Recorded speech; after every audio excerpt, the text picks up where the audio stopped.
ദൈവത്തിൻ്റെ അതിപരിശുദ്ധമായ നാമം വാഴ്ത്തപ്പെടുമാറാകട്ടെ. കർത്താവിൻ്റെ തിരുവചനം ശ്രദ്ധിക്കാൻ വന്നിരിക്കുന്ന നിങ്ങളെ എല്ലാവരെയും ദൈവമായ കർത്താവ് ധാരാളമായിട്ട് അനുഗ്രഹിക്കുമാറാകട്ടെ. സങ്കീർത്തനങ്ങളിൽ നിന്നുള്ള 87-ാമത്തെ പ്രഭാഷണമാണ് ഇപ്പോൾ നിങ്ങൾ കേൾക്കുവാനായി പോകുന്നത്.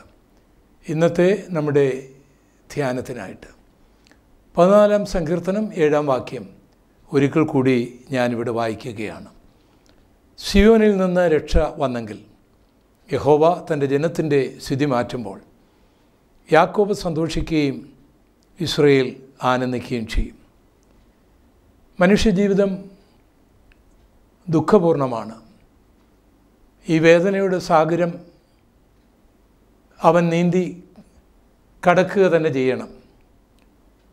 പക്ഷേ ഇങ്ങനെയുള്ള വേളകളിൽ ആനന്ദിക്കാനും സന്തോഷിക്കുവാനും കഴിയുമോ? കഴിയും. ദൈവം നമ്മുടെ സ്ഥിതിക്ക് ഒരു മാറ്റം വരുത്തിയാൽ. വ്യക്തികൾ, കുടുംബങ്ങൾ, ഭരണകർത്താക്കൾ, സ്നേഹിതർ ഒക്കെ നമ്മുടെ സ്ഥിതിക്ക് ഒരു മാറ്റം വരുത്താനായി പരിശ്രമിക്കുകയാണ്. പക്ഷേ കാര്യങ്ങളെല്ലാം വഷളായി നീങ്ങുകയാണ്. രോഗാവസ്ഥയിൽ നമ്മളെ വിടുവിക്കുവാനായിട്ട് മെഡിക്കൽ സയൻസ് അതിനുവേണ്ടി എത്രയോ ലക്ഷം ആൾക്കാർ നിരന്തരം ജോലി ചെയ്തുകൊണ്ടിരിക്കുകയല്ലേ. പുതിയ കണ്ടുപിടുത്തങ്ങളും മെഡിസിനുമൊക്കെ ഉണ്ടാകുന്നുണ്ട്. പലർക്കും സൗഖ്യമുണ്ടാകുന്നുണ്ട്. ഏറ്റവും കൂടുതൽ സങ്കീർണമായ രോഗങ്ങളുള്ള കാലഘട്ടം കോവിഡ് പോലെ ഈ കാലഘട്ടമല്ലേ. അപ്പോൾ നമ്മുടെ സ്ഥിതിക്ക് മാറ്റം വരുത്തുവാനായിട്ടുള്ള കഠിന പ്രയത്നം ഒരു ഭാഗത്ത് നടക്കുമ്പോൾ തന്നെ സ്ഥിതി വഷളാകുകയാണ്. കഴിഞ്ഞ ഏത് കാലങ്ങളെക്കാളും അധികം ശാസ്ത്രജ്ഞന്മാരും ശാസ്ത്രീയ പുരോഗതിയും പ്രാപിച്ച ഒരു കാലഘട്ടമല്ലേ നമ്മുടെ കാലഘട്ടം. പക്ഷേ ആഗോളതാപനം തുടങ്ങി എന്തെല്ലാം പ്രതിഭാസങ്ങളാണ് ഇന്ന് പ്രകൃതിയിൽ സംഭവിച്ചുകൊണ്ടിരിക്കുന്നത്. ഭൂമിയിലെ മനുഷ്യജീവിതം തന്നെ ദുസ്സഹമാകുന്ന നിലയിൽ കാര്യങ്ങൾ കൈവിട്ടു പോകുകയല്ലേ. പുരോഗമനത്തിൻ്റെ പേരിൽ, ശാസ്ത്രത്തിൻ്റെ പേരിൽ കഴിഞ്ഞ കാലങ്ങളിൽ ഉണ്ടാക്കിയെടുത്ത പലതും, പ്ലാസ്റ്റിക് ഉൾപ്പെടെ, ഇന്ന് പല ദോഷമുണ്ടാക്കുന്നതാണ് എന്ന് നമ്മൾ പഠിച്ചു കഴിഞ്ഞിരിക്കുകയാണ്. കഴിഞ്ഞ ഏത് കാലങ്ങളെക്കാളധികം ഭരണകർത്താക്കൾ നമുക്കുണ്ട്. ജനാധിപത്യ ഭരണങ്ങളും നേതൃത്വങ്ങളുമുണ്ട്. UNO പോലുള്ള സംഘടനകളുണ്ട്.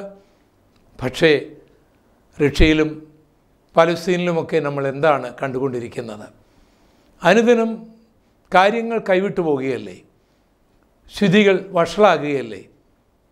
ഇതിൽ നിന്നൊക്കെ നമ്മൾ പഠിക്കേണ്ടതായിട്ടുള്ള കാര്യം, മനുഷ്യർക്ക് അവരുടെ പ്രവർത്തനത്തിന് ഒരു പരിധിയുണ്ട്. നല്ലതിനു വേണ്ടി എന്നുള്ള പ്രതീക്ഷയോടുകൂടി ആരംഭിച്ച പലതും പിന്നീട് പല ദോഷങ്ങൾക്കും നാശങ്ങൾക്കും കാരണമായി തീർന്നിട്ടുണ്ട്. അതുകൊണ്ട് പ്രിയപ്പെട്ടവരെ, ദൈവം നമ്മുടെ സ്ഥിതിക്ക് മാറ്റം വരുത്തിയെങ്കിൽ മാത്രമേ നമുക്ക് ആനന്ദിക്കാൻ കഴിയൂ, സന്തോഷിക്കുവാൻ കഴിയൂ. നമ്മുടെ ബുദ്ധി കൊണ്ടും ജ്ഞാനം കൊണ്ടും കഴിവ് കൊണ്ടും പണം കൊണ്ടും മറ്റു പല തെറ്റായ മാർഗങ്ങൾ കൊണ്ടുമൊക്കെ നമ്മുടെ സ്ഥിതിയെ മാറ്റുവാനുള്ള പരിശ്രമങ്ങൾ ഓരോ ദിവസം കഴിയും തോറും ഉരാക്കുടുക്കിലേക്ക്, ചെളിക്കുണ്ടിലേക്ക് താഴുന്ന പോലുള്ള അനുഭവങ്ങൾ വരികയാണ്. ഇനിയെങ്കിലും സർവശക്തനായ സർവജ്ഞാനിയായ സത്യദൈവത്തിൽ ആശ്രയിച്ച് നമുക്ക് നമ്മുടെ സ്ഥിതിക്ക് ഒരു മാറ്റം വരുത്തേണ്ടതിന് ദൈവത്തിൻ്റെ സന്നിധിയിലേക്ക് ചെല്ലേണ്ടതാണ്. സിയോനിൽ നിന്ന് ദൈവം രക്ഷ അയച്ചിരുന്നെങ്കിൽ യഹോവ തൻ്റെ ജനത്തിൻ്റെ സ്ഥിതി മാറ്റുമ്പോൾ യാക്കോബ് സന്തോഷിക്കുകയും ഇസ്രായേൽ ആനന്ദിക്കുകയും ചെയ്യും. അങ്ങനെ സ്ഥിതികൾക്ക് മാറ്റമുണ്ടായിട്ട് സന്തോഷത്തിലേക്ക്, ആനന്ദത്തിലേക്ക് മാറിയ അനേകരുടെ ചരിത്രം നമുക്ക് വേദപുസ്തകത്തിൻ്റെ താളുകളിലും നമ്മുടെ സമൂഹത്തിലും നമുക്ക് കാണുവാനായിട്ട് കഴിയും. ഗദര എന്ന ഒരു ദേശത്ത് ഒരു മനുഷ്യൻ ഉണ്ടായിരുന്നു. അയാൾക്ക് ഉറക്കമുണ്ടായിരുന്നില്ല. അലറിക്കൊണ്ടിങ്ങനെ നടക്കും. ശവക്കോട്ടകളിലാണ് അദ്ദേഹം പോയി വിശ്രമിക്കുന്നത്. ആർക്കും അയാളെ ഒതുക്കുവാൻ കഴിയില്ലായിരുന്നു. ഉപദ്രവകാരിയായിട്ട് അദ്ദേഹം മാറി. ആരെ ഉപദ്രവിക്കാൻ കിട്ടാതിരിക്കുമ്പോൾ കല്ലും മറ്റുമൊക്കെ എടുത്ത് തന്നെത്താൻ ചതയ്ക്കും. ശരീരത്തിൽ നിന്ന് ആ രക്തം ഇറ്റിറ്റ് വീഴുന്ന കാണുന്നത് അദ്ദേഹത്തിന് വലിയ സന്തോഷമായിരുന്നു.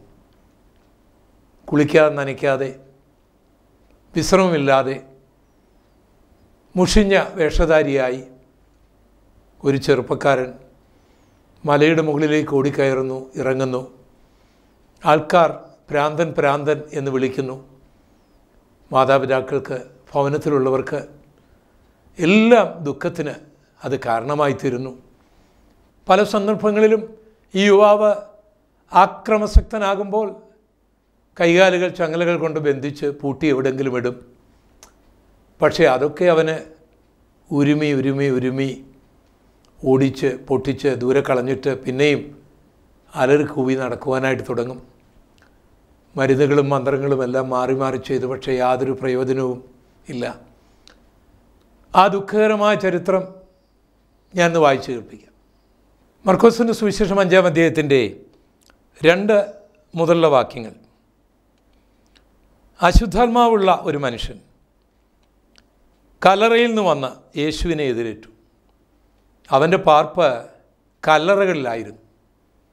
ആർക്കും അവനെ ചങ്ങല കൊണ്ടുപോലും ബന്ധിച്ചു കൂടാഞ്ഞു.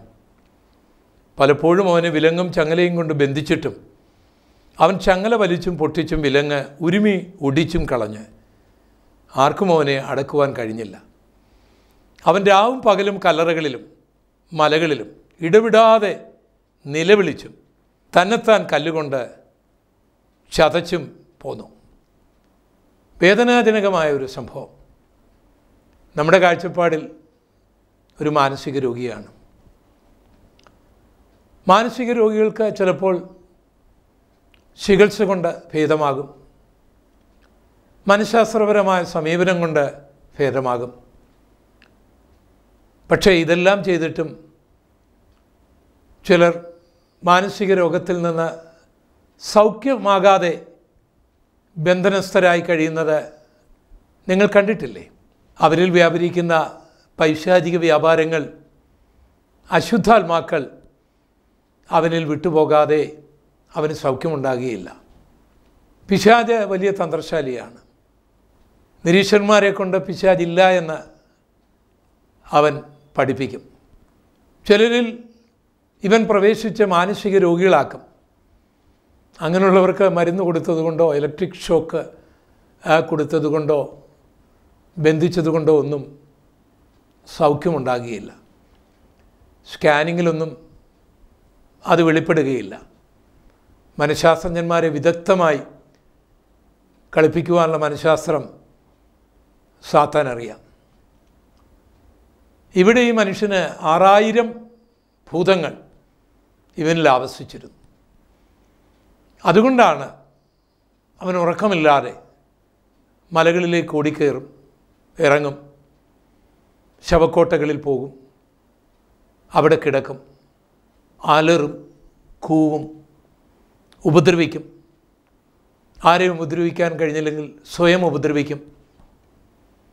ചങ്ങലകൾ കൊണ്ട് അവനെ ബന്ധിച്ചിട്ടും ആർക്കും അവനെ ഒതുക്കുവാൻ കഴിയാതിരുന്നതിന് കാരണം 6000 ഭൂതങ്ങൾ ഇവനിലുണ്ടായിരുന്നത് കൊണ്ടാണ്. അങ്ങനെയുള്ളവരിൽ വ്യാപരിക്കുന്ന ശക്തി എന്ന് പറയുന്നത് ആ മനുഷ്യൻ്റെ ശക്തിയല്ല, പിശാചിൻ്റെ ശക്തിയാണ് പ്രകടമാകുന്നത്. അത് ദൈവശക്തി കൊണ്ട് മാത്രമേ അതിനെ മാറ്റുവാനായിട്ട് കഴിയുകയുള്ളൂ. പൈശാചിക ശക്തികൾ ഭയപ്പെടുന്നത് ദൈവശക്തിയുടെ മുൻപിലാണ്. യേശു കർത്താവ് ഈ ഒരു ഭൂതഗ്രസ്തനെ തേടി ഗലീല കടൽ ക്രോസ് ചെയ്ത് ഏകദേശം 14ഓളം കിലോമീറ്ററുകൾ യാത്ര ചെയ്ത്, ഒരു വള്ളത്തിൽ യാത്ര ചെയ്ത് ആ ഗദരദേശത്ത്, ആ കടൽ തീരത്ത് എത്തുകയാണ്. യേശു അവിടെ എത്തിയപ്പോൾ തന്നെ ഈ മാനസിക രോഗിയായ മനുഷ്യൻ യേശുവിൻ്റെ അടുക്കിലേക്ക് ചീറിപ്പാഞ്ഞു വരികയാണ്. പക്ഷേ യേശുവിനൊരു കുലുക്കമുണ്ടായില്ല, ഭയമുണ്ടായില്ല. യേശുവിൻ്റെ അടുക്കൽ ഇവൻ അടുക്കും തോറും അവൻ വിറയ്ക്കാൻ തുടങ്ങി, പിന്നീട് നിലവിളിക്കാനായി തുടങ്ങി. എന്നിട്ട് ചോദിക്കുകയാണ്, മഹോന്നതരായ ദൈവത്തിന് പുത്ര, സമയത്തിന് മുൻപേ നീ ഞങ്ങളെ ദണ്ഡിപ്പിക്കുവാനായിട്ട് വന്നിരിക്കുകയാണോ എന്ന് പറഞ്ഞ് അലറി നിലവിളിച്ച് വിറയ്ക്കുന്ന പിശാചുക്കൾ, ഒരു ലഗ്യോൻ 6000 ഭൂതങ്ങൾ ഒന്നിച്ച് ഭയപ്പെടുകയാണ് യേശുവിൻ്റെ മുൻപിൽ. പ്രിയപ്പെട്ടവരെ, പിശാച് ഭയപ്പെടുന്ന ഒരു വ്യക്തിയാണ് യേശു. ആ യേശുവിൻ്റെ മുൻപിൽ ഒരു പിശാചിനും പിടിച്ചു നിൽക്കുവാൻ കഴിയുകയില്ല. മറ്റ് പല കർമാചാരങ്ങൾ കൊണ്ടും ഭൂതശക്തികളെ മാറ്റുവാൻ കഴിയാതെ കുഴിയുകയാണോ നിങ്ങൾ? എന്നാൽ ഒരു പൈസയും കൊടുക്കാതെ യേശു കർത്താവിന് ദുരാത്മാക്കളെ ഓടിക്കുവാനായിട്ട് കഴിയും, സ്വതന്ത്രമാക്കുവാനായിട്ട് കഴിയും. ഈ ഭൂതത്തെ കർത്താവ് ശാസിക്കുകയാണ്. 6000 ഭൂതങ്ങളും അവനിൽ നിന്ന് വിട്ടുപോകുകയാണ്. അപ്പോൾ അവന് സുബോധം വരികയാണ്. അവൻ കല്ലുകളും എല്ലാം വലിച്ച് ദൂരെ കളഞ്ഞു.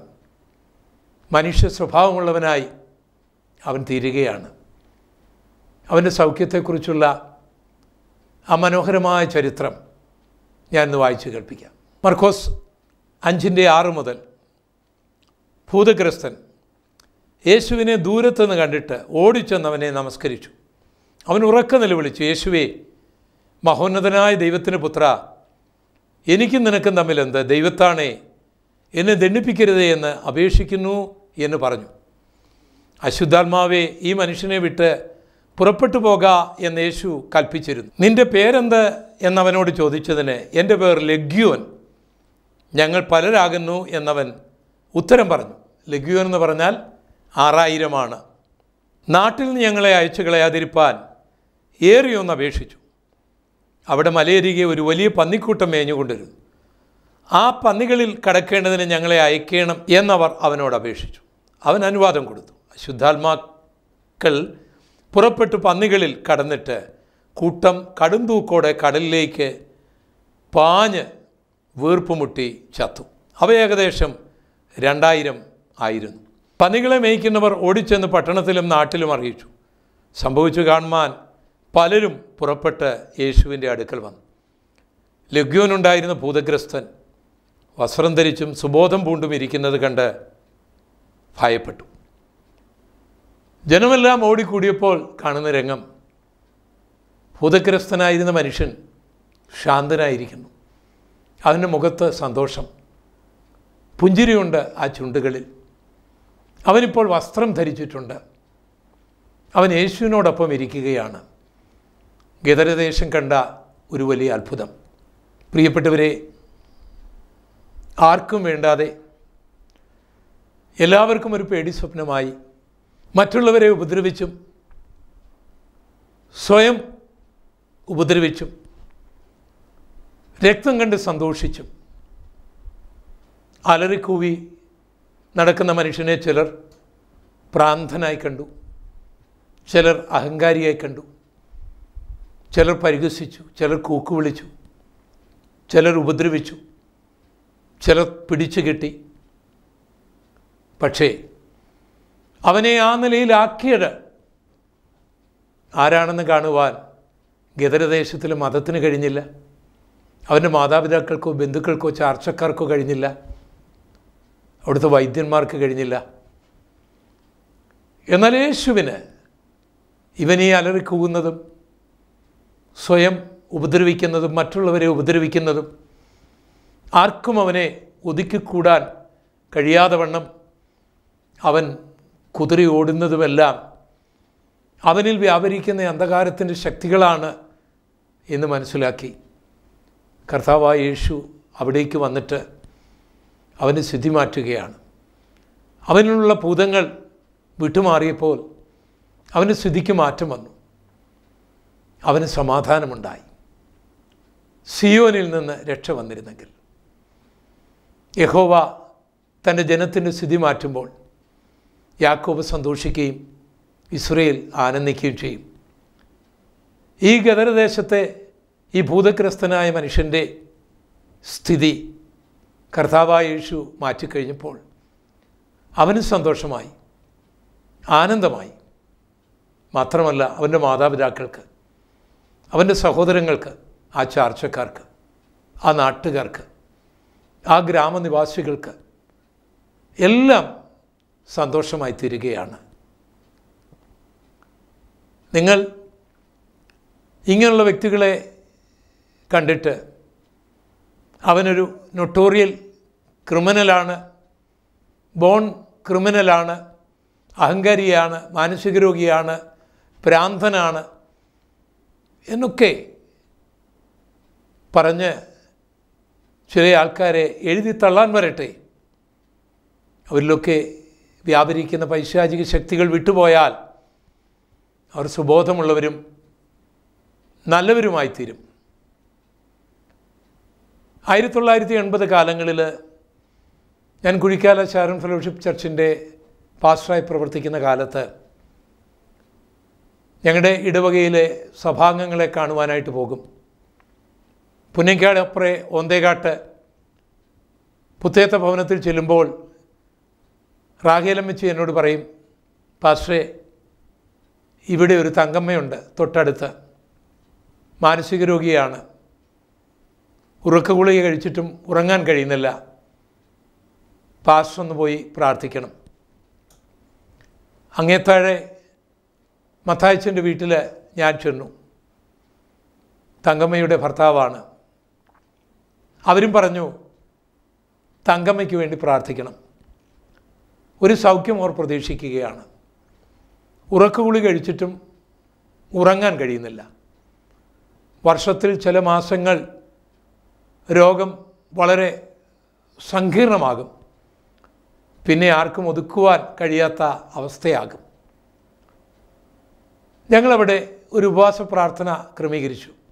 കുഴിക്കാല ഷാരോൺ ഫെലോഷിപ്പ് ചർച്ചിലെ വിശ്വാസികളും നൈജീരിയയിൽ നിന്ന് അന്ന് മണക്കാലയിൽ പഠിച്ചുകൊണ്ടിരുന്ന ഒരു ഡേവിഡ് ഒബിയാക്കർ തുടങ്ങിയ ദൈവദാസന്മാരും ഞങ്ങളെല്ലാവരും പ്രാർത്ഥിച്ചു കൊണ്ടിരിക്കുകയാണ്.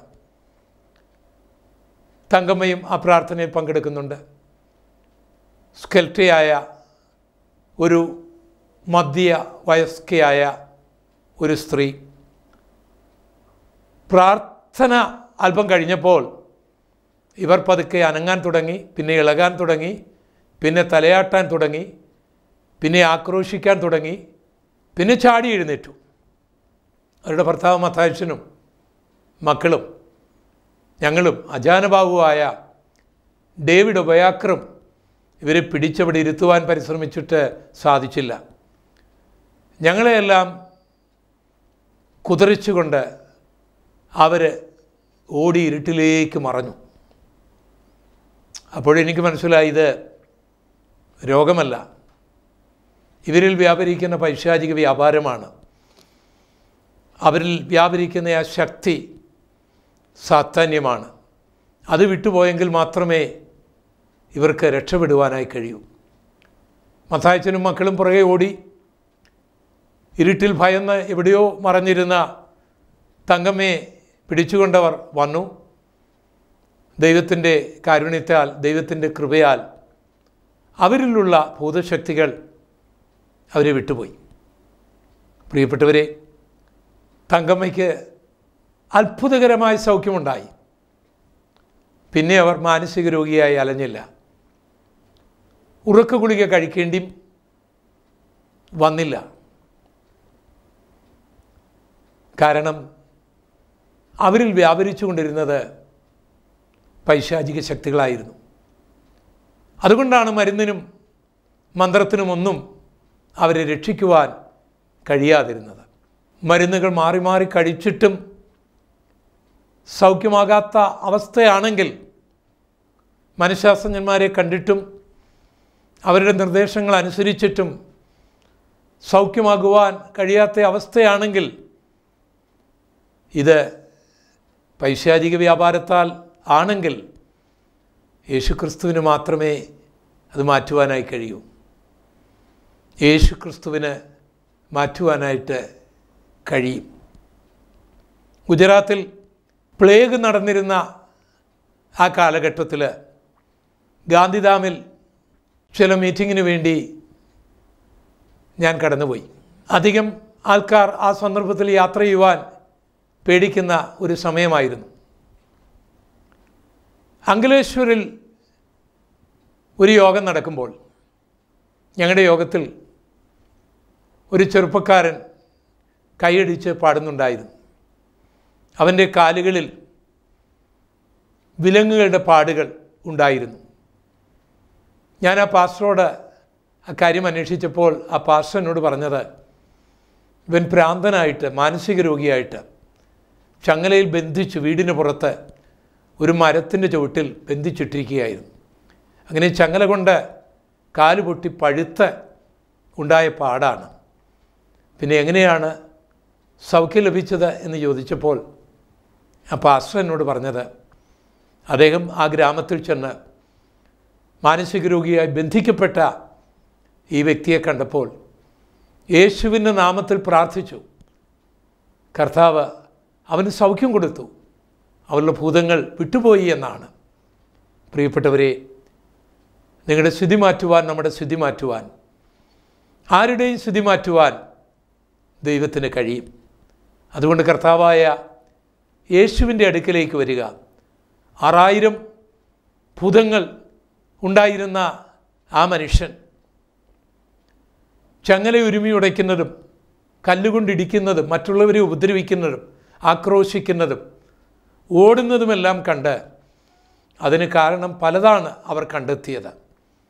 എന്നാൽ യഥാർത്ഥമായ കാരണം യേശുവാണ് കണ്ടെത്തിയത്. യേശു അവനെ വിടുവിച്ചു കഴിഞ്ഞപ്പോൾ അവൻ സുബോധമുള്ളവനായിത്തീർന്നു. അക്രമസക്തരാകുന്ന ചില മക്കൾ മാതാപിതാക്കളോട്, ഭാര്യയോട്, ഭർത്താവിനോട് ഒക്കെ ഏറ്റുമുട്ടുന്നവർ പലപ്പോഴും സ്വയമായിരിക്കുകയില്ല.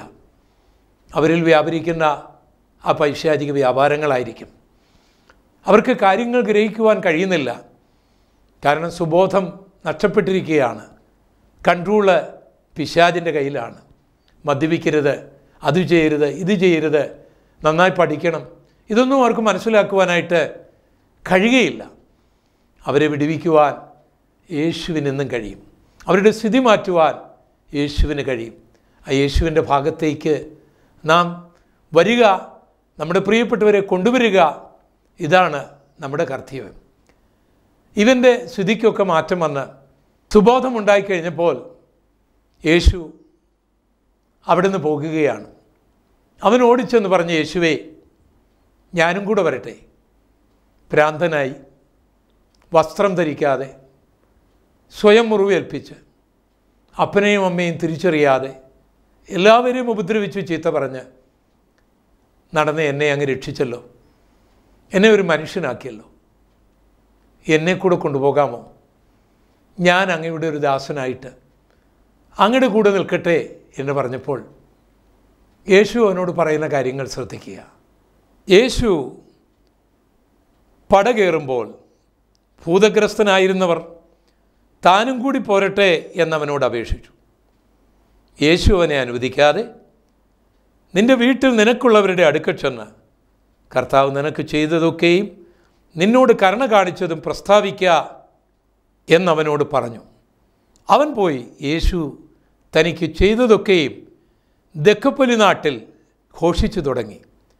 എല്ലാവരും ആശ്ചര്യപ്പെടുകയും ചെയ്തു. പ്രിയപ്പെട്ടവരെ, നമ്മുടെ സ്ഥിതി ദൈവം മാറ്റുമ്പോൾ നാമും ദൈവനാമ മഹത്വത്തിന് വേണ്ടി ചില കാര്യങ്ങൾ ചെയ്യേണ്ടതായിട്ടുണ്ട്. തനിക്ക് സൗഖ്യം നൽകിയ യേശുവിനോടൊപ്പം പോകുവാൻ ആഗ്രഹിച്ച ആ യുവാവിനെ കർത്താവ് അനുവദിക്കാതെ, നിൻ്റെ സ്വന്തം നാട്ടിൽ നിൻ്റെ സ്വന്തം പ്രിയപ്പെട്ടവരോട് ദൈവം നിന്നോട് കാണിച്ച കരുണയും ദൈവം നിൻ്റെ അവസ്ഥയ്ക്ക് മാറ്റം വരുത്തിയതും നീ പോയി പറയുക എന്ന് പറഞ്ഞവനെ അനുഗ്രഹിച്ചയക്കുകയാണ്. അവൻ പോയി തൻ്റെ നാട്ടിലൊക്കെ ദൈവം തനിക്ക് ചെയ്ത അത്ഭുതങ്ങൾ വർണ്ണിച്ചു. ആ നാട്ടുകാർക്ക് അവൻ്റെ സാക്ഷ്യം ഖണ്ഡിക്കുവാൻ കഴിയുകയില്ലായിരുന്നു. ദൈവമില്ല, പിശാചില്ല എന്നൊക്കെ പറഞ്ഞവർക്ക് ഈ ചെറുപ്പക്കാരൻ്റെ സാക്ഷ്യത്തെ ഖണ്ഡിക്കുവാൻ കഴിഞ്ഞില്ല. കാരണം അവർ കണ്ടതാണ് അവൻ മുറിവേൽപ്പിച്ചുകൊണ്ട് നടക്കുന്നത്. അവൻ കണ്ടതാണ് അവൻ മറ്റുള്ളവരെ മുറിവേൽപ്പിക്കുന്നത്. അവൻ കണ്ടതാണ് അലർക്കൂകി ഓടി നടക്കുന്നത്.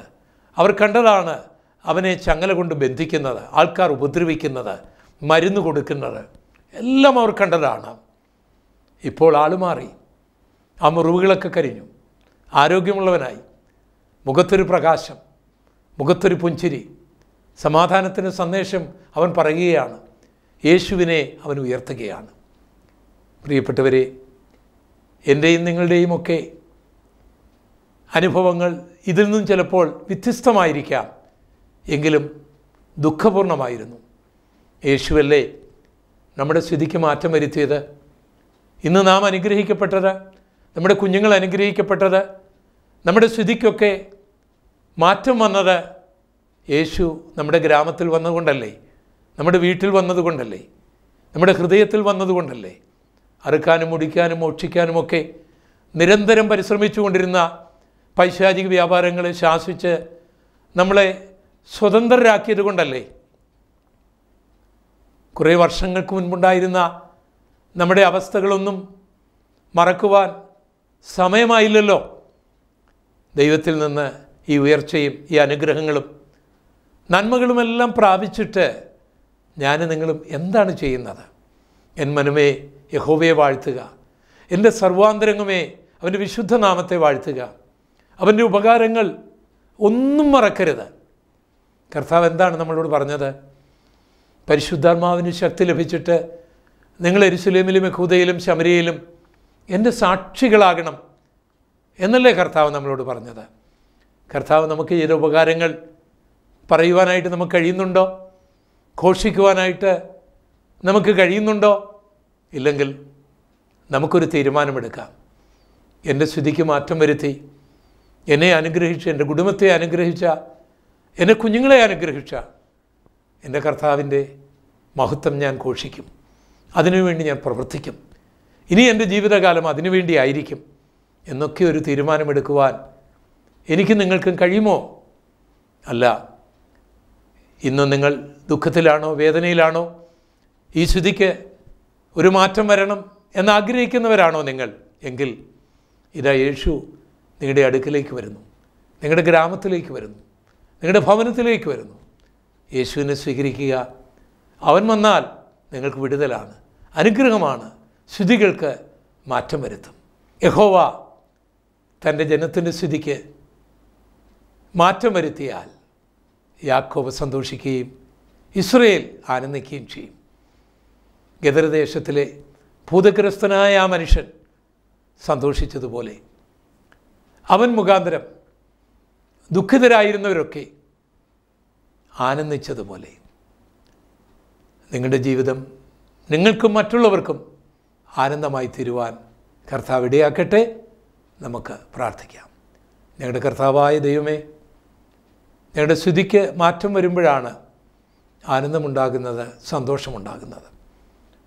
ഒരു ഗ്രാമം മുഴുവൻ, ഒരു ഭവനം മുഴുവൻ ഒരു യുവാവ് മുഖാന്തരം ദുഃഖത്തിലും വേദനയിലുമായിരുന്നു. അവനിൽ വ്യാപരിച്ചിരുന്ന 6000 ഭൂതങ്ങളെ യേശു പുറത്താക്കിയപ്പോൾ അവനും അവൻ്റെ വീടിനും അവൻ്റെ ചാർച്ചക്കാർക്കും ആ ഗ്രാമത്തിന് മുഴുവൻ സന്തോഷത്തിന് കാരണമായി. ഇതുപോലെ എൻ്റെ ഈ ശ്രോതാവിൻ്റെ സ്ഥിതിക്ക് ഒരു മാറ്റം കർത്താവ് വരുത്തണമേ. യേശു കർത്താവിൻ്റെ പരിശുദ്ധമുള്ള നാമത്തിൽ അപേക്ഷിക്കുന്നു.